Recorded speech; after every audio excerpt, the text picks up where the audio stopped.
যদি আপনার ভিতরে শিরকের গুনাহ থাকে, আল্লাহ বলতেছেন শিরকের চাইতে কোটি কোটি গুণ যদি বেশিও পাপ থাকে, আর শিরকের গুনাহ যদি না থাকে আল্লাহ মাফ করতে রাজি। সুবহানাল্লাহ বলেন। শিরকের গুনাহ থাকলে আপনার জীবনের আমল বরবাদ। বলতে পারেন কেমনে? 100 মণ দুধের মধ্যে যদি একটা লেবু কেটে ছেড়ে দেওয়া হয়, 5 মিনিট পর তো দুধ থাকবে? থাকবে না, নষ্ট হয়ে যাবে। আপনার আমল 50-60 বছরের জিন্দেগিতে আমল করে পাকাপোক্ত করে সুন্দর করে অ্যাকাউন্ট সাজিয়ে ফেলেছেন আমলের, এমন পর্যায়ে একটু কুসুম্বা ছেন্নি খাওয়ার জন্যে যাওয়ার কারণে ঢুকে গেছে আমলের মধ্যে, আপনার জীবনের সব আমল বাতিল, শেষ। তাহলে শিরক যেমন তেমন বিষয় না। আরেকটি আয়াত দিয়ে আল্লাহ পাক জানিয়ে দিচ্ছেন, ইন্নাহু মান ইউশরিক বিল্লাহি ফাকাদ হারামাল্লাহু আলাইহিল জান্নাহ। জোরে বলুন আল্লাহু আকবার। যে ব্যক্তি আল্লাহর সাথে শিরক করে, আল্লাহ তার জন্য জান্নাত হারাম করে দেয়। এখন এলাকায় মা বোনরা অনেক আছে দেখি, জোতবাজারের ভিতর দিয়ে এই সাইডের অনেক মহিলারা যায়, ভ্যান ভর্তি, গাড়ি ভর্তি, স্টিয়ারিং ভর্তি, খড়ি আর সাসপিন নিয়ে পশ্চিম দিকে যায় হজ করবে। আপনারা বুঝতে পেরেছেন, মসজিদ তো এইটাও।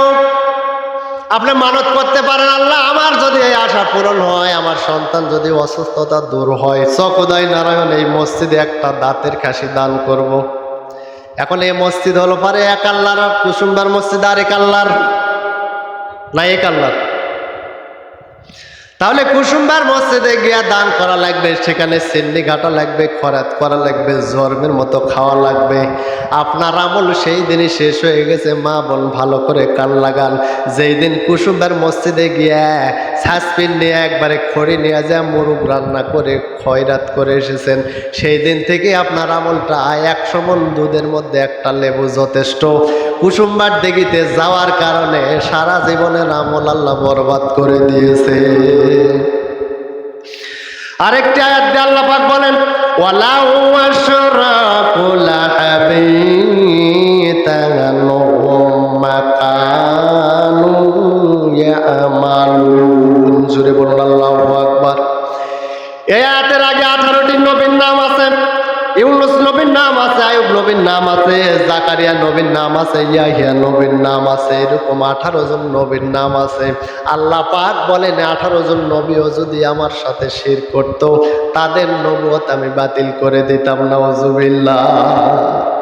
আর আমরা তো নবী রাসূল না, সাধারণ মানুষ। আয়াত বলার সময় হবে না, একটু ব্যাখ্যার দিকে যাই। অসংখ্য আয়াত আছে। আল্লাহ রসুল সাল্লাল্লাহু আলাইহি সাল্লামের দরবারে গিয়ে সাহাবায়ে কেরাম জিজ্ঞেস করলেন, ইয়া রাসূলুল্লাহ, আমাকে একটা উপদেশ দেন, আমি জান্নাতে যাওয়ার জন্য সহজ আমল কি সেইটা বলেন। আল্লাহ রসুল বললেন, নামাজ পড়ো, রোজা করো, সামর্থ্য থাকলে হজ করো, আর আল্লাহর সাথে কাউকে শরীক করো না। নামাজ পড়ো, রোজা করো, সামর্থ্য থাকলে হজ করো, আল্লাহর সঙ্গে শরীক করবে না, তুমি জান্নাতি। সুবহানাল্লাহ বলেন। তাহলে অবশ্যই অবশ্যই আমরা শিরক করব না। মা বোনরা কান লাগান, আমাদের মধ্যে অসংখ্য শিরক আছে। আরো 1 ঘন্টা যদি আয়াত দিয়ে এভাবে বলতেই থাকি, এগুলি শিরকের হাদিস আর আয়াত চলে আসবে, বলার সময় নেই। শিরক মানুষ কিভাবে শিরক করে একটু দেখেন। মানুষ যখন মারা যায়, মানুষ মারা গেছে, সঙ্গে সঙ্গে ওই এলাকার ওই গ্রামের মা বোনরা, বয়স্ক মানুষরা দৌড়ে যায় বলতেছে, বউ তোর স্বামী কেবলই মরে গেছে, জিউ চলে গেছে, লাখের ফুল তাড়াতাড়ি খুল। নাউজুবিল্লাহ। কম তাড়াতাড়ি লাখের ফুল ফুল, তোর স্বামী আর নাই বাবা, আর নেই, তাড়াতাড়ি খুল। এটা বিশাল একটা শিরক। মা বোন কান লাগান, স্বামী মারা গেছে, সমস্যা কি? নাকে আছে ফুল, নাকের ফুলের সাথে স্বামীর সম্পর্ক কি?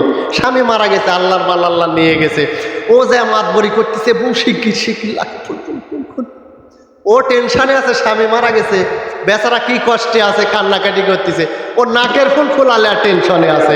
এই এলাকায় আছে নাকি আল্লাহই ভালো জানে। এরপরে গেল 4 দিন পর্যন্ত বাড়ির চুলায় আগুন জ্বালানোই যাবে না। যদি 4 দিন চুলায় আগুন জ্বালানো হয়, কবরের মধ্যে মৃতর গায়ে যে লাগবে, নাউজুবিল্লাহ কোন 4 দিন ফিরাতে বসা যাবে না। ফিরাতে বুঝেন, কাঠের ফিরাতে 4 দিন পর্যন্ত বসা যাবে না। মা বোন, এত বড় শিরক নিয়ে নামাজ পড়েন, সিয়াম পালন করেন, হজ করেন, এরপরও আল্লাহর জান্নাতের মেহমান হতে পারবেন না।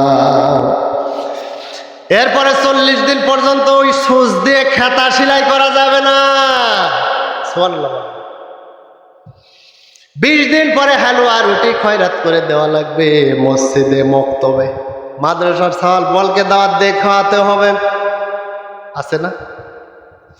এরপরে 40 দিন পরে 40 করা লাগবে, 1000-1500 মানুষ দাওয়াত দেওয়া লাগবে, পুকুরের যত মাছ সবগুলা দিয়া আলু ঘাটি করে জরমের মতো খাওয়াতে হবে।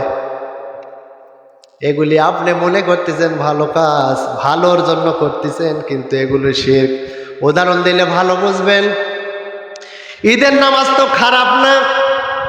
ঈদের নামাজ কি খারাপ? ঈদের নামাজ একটি গুরুত্বপূর্ণ মুসলমানদের দিন, কিন্তু ঈদের নামাজে কেন আজান দেয় না? আজান দেওয়া তো আর খারাপ না, খারাপ না। জানাজার নামাজ ফরজে কিফায়া, ফরজের কাছাকাছি, অথচ জানাজার নামাজে হাজার হাজার মানুষ উপস্থিত হয়। একটা জানাজায় দেখলাম না জানাজার নামাজের আজান হয়। কেন? আজান তো ভালো হয় না কেন মামা? জানাজার নামাজ তো ভালো, আজান হয় না তো?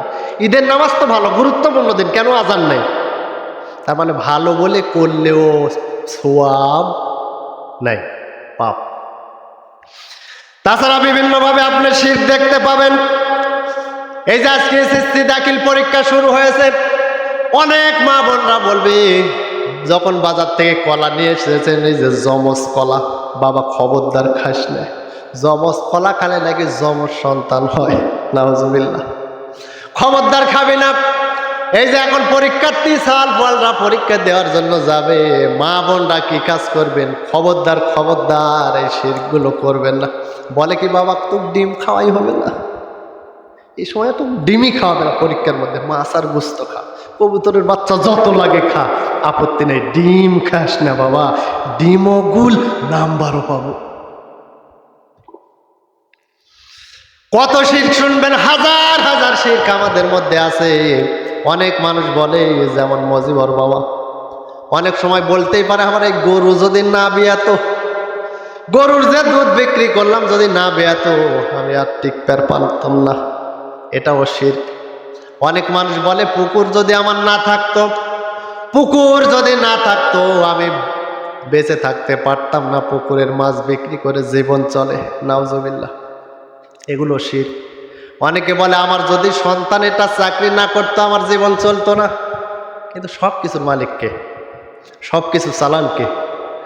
দেখি পরে হলে বলবো নি, অসংখ্য কথা আছে শিরকের উপরে, অসংখ্য অসংখ্য অসংখ্য কথা হবে ইনশাআল্লাহ। তো সংগ্রামী দিনী ভাইয়েরা আমার, কান লাগান। 1500 বছর আগে আবু জেহেল মার্কা মানুষগুলি, আবু জেহেল সহ কোরআনের ময়দানে যেই মুহূর্তে কোরআনের কথা শোনার জন্য বাধা দিত, মহান আল্লাহ পাক 1500 বছর আগে কোরআনুল কারীমের মধ্যে একটা আয়াত দিয়ে নোটিশ জারি করে দিয়েছেন। আল্লাহ পাক সুন্দর করে জানিয়ে দিচ্ছেন, وقال الذين كفروا لا تسمعوا لهذا القرآن والغوا فيه لعلكم تغلبون জোরে বলুন আল্লাহু আকবার। ওই সময় কাফেরেরা বলতো, আবু জেহেল মার্কার লোকরা বলতো, যেখানে কোরআনের কথা হবে তোমরা সেখানে গিয়ে বাধা দাও, হট্টগোল করো, মারামারি করো, যেন তারা সুন্দর করে কোরআন শুনতে না পারে। সেই দিন থেকে আজকের দিন পর্যন্ত মহান আল্লাহর কোরআনুল কারীমে বিজয়ী হয়েছে, বলুন সুবহানাল্লাহ। এখন যদি প্রশ্ন করতে পারেন কোরআনকে, কোরআন তোমার কাছে প্রশ্ন করতে চাই, কোরআন বুঝতে পারলাম আবু জেহেল সেই সময় বাধা দিয়েছিল, এখন তো আর বাধা দেয় নাই, আমরা বসে গিয়েছি। কোরআন তোমার কাছে প্রশ্ন করতে চাই, আমাদের জন্য কি উপকার হবে, কি লাভ হবে? কোরআনুল কারীম 1500-1600 বছর আগের পুরাতন কিতাব জানিয়ে দিচ্ছে, ইন্নাল্লাযীনা আমানু ওয়া আমিলুস সলিহাত কানাত লাহুম জান্নাতুল ফিরদাউসি নুজুলা। আল্লাহু আকবার। আল্লাহ পাক বলেন, নিশ্চয় যারা ঈমান আনে এবং সৎকর্ম করে, কোরআন শুনে যারা ঈমান আনবে, সৎকর্ম করবে, তাদের জন্য আমি রব, আমি আল্লাহ জান্নাতুল ফিরদাউস রেডি করে রেখেছি। বলুন সুবহানাল্লাহ। এইবারে আল্লাহ পাক বলতেছেন, যারা মুমিন বান্দা কোরআনের জিকির শুনলে তাদের অন্তর শান্তিতে পরিপূর্ণ হয়ে যায়। মহান আল্লাহ ১৫০০ বছর আগে নোটিশ জারি করে দিয়েছেন, আল্লাযীনা আমানু ওয়া তাতমাইন্নু কুলুবুহুম বিযিকরিল্লাহ, আলা বিযিকরিল্লাহি তাতমাইন্নুল কুলুব। কি ব্যাপার? আয়াত পড়ব যতবার আল্লাহু আকবার আওয়াজ দিয়ে বলবেন ততবার খুশি হবেন কে? আল্লাহ পাক বলেন, যারা ঈমান আনে এবং আল্লাহর স্মরণে যাদের অন্তর প্রশান্ত হয়, আর ঈমান যাদের আছে, কেবল আল্লাহর জিকির শুনলে তাদের অন্তরে শান্তি আসবে। সুবহানাল্লাহ বলেন। এই কোরআনকে যদি আপনি প্রশ্ন করেন, কোরআন তোমার কাছে ডাইরেক্ট প্রশ্ন করতে চাই পার্সোনাল ভাবে, কাদের বেশি উপকার হয়? কুরআনুল কারীম ডাইরেক্ট জানিয়ে দিচ্ছেন, ওয়াজাক্কির ফাইন্নাজ যিকরা তানফাউল মুমিনিন।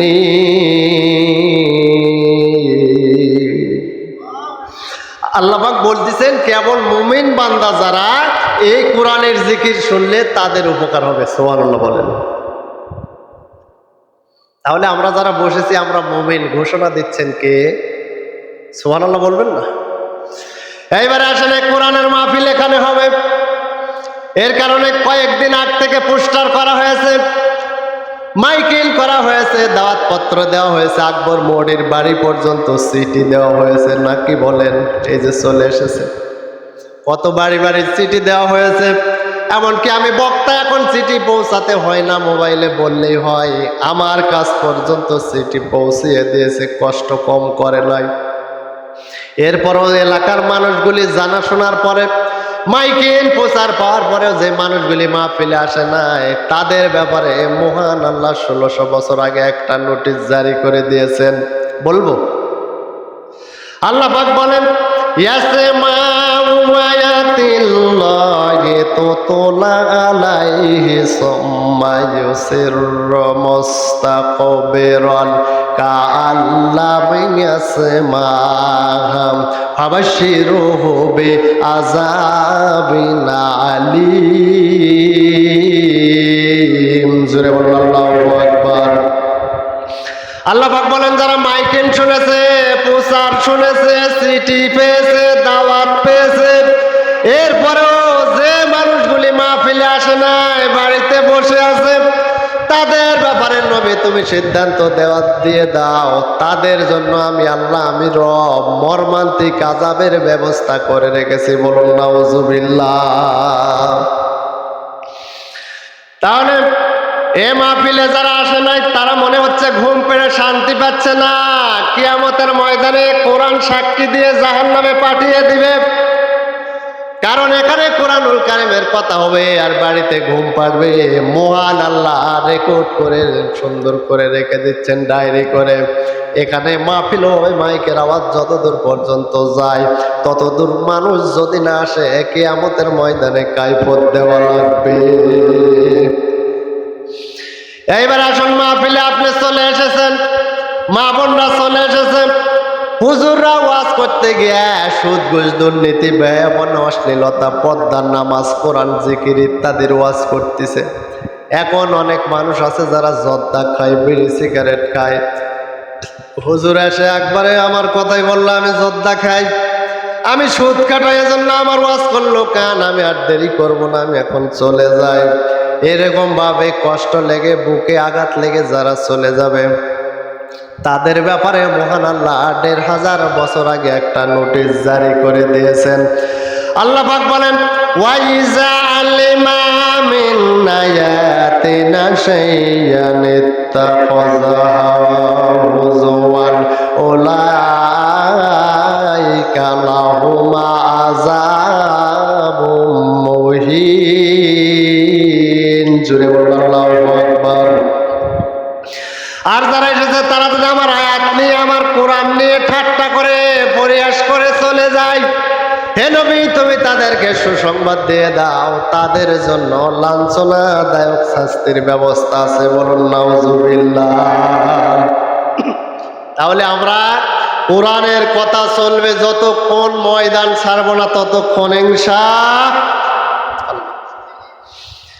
এবার আসেন, যদি আপনি প্রশ্ন করেন লাভ কি হবে, এই মুহূর্তে আল্লাহ পাকের কাছে ফেরেশতারা ডাইরেক্ট গিয়ে বলতেছে, আল্লাহ তাকিয়ে দেখো চকুদয় নারায়ণ ওই যে কোরআনের মাহফিলে কিছু মানুষ বসে গেছে যারা মাগরিবও পড়ে নাই, এশাও পড়ে নাই, এইরকম লোক তো একটাও নাই।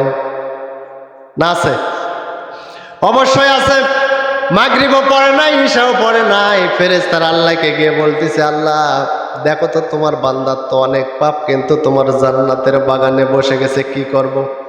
আল্লাহ বলতেছে, ফেরেশতা যাও, শীঘ্রই গিয়ে অমুক ব্যক্তির আমল নামায় যত পাপ আছে তুমি কেটে দাও, মাফ করে দাও। সুবহানাল্লাহ বলেন। ফেরেশতার দৌড় দিয়ে চলে আসতেছে। ফেরেশতাকে আল্লাহ পাক ডাক দিয়ে বলতেছে, ফেরেশতা আসো, চলে গেলে চলবে না, আর একটা কাজ আছে। আমার ওই বান্দার পাপগুলি কেটে দেওয়ার পরে যে শূন্যস্থান জায়গা আছে, ওই শূন্যস্থান জায়গাটা সওয়াব দিয়ে পরিপূর্ণ করে দাও। বলুন সুবহানাল্লাহ।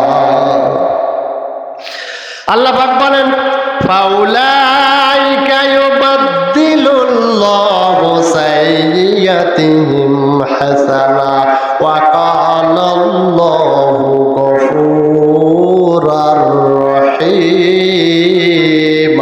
জোরে বলুন আল্লাহু আকবার। এই আয়াত প্রমাণ দিচ্ছে আমাদের আমলনামায় এই মুহূর্তে যত পাপ ছিল আল্লাহ মাফ করে দিয়ে সওয়াবে পরিপূর্ণ করে দিয়েছে। কিছুই বললেন না? সুবহানাল্লাহ। তাহলে আমাদের এখানে একটি কাজ আমাদেরকে নিয়াত করতে হবে পাকা, যে যদিও আজকে নামাজ পড়ি নাই, ফজর থেকে মৃত্যু পর্যন্ত আর নামাজ ছাড়বো না। এই নিয়াত যদি করেন, আপনাকে আল্লাহ মাসুম বাচ্চা করে, মাসুম মানুষ করে বাসায় পৌঁছে দেবে। সংগ্রামী দিনী ভাইরা আমার, কান লাগান।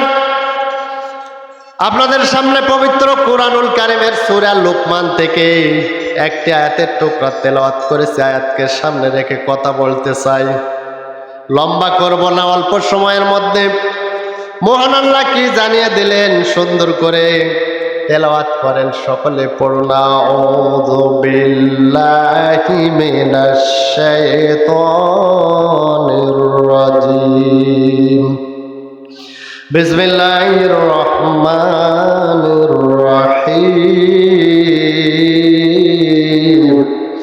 ওয়া ইয ক্বালা লুকমানু লিবনিহি ওয়া হুয়া ইয়াইযুহু ইয়া বুনাইয়া লা তুশরিক বিল্লাহ ইন্নাশ শিরকা লাযুলমুন আযীম।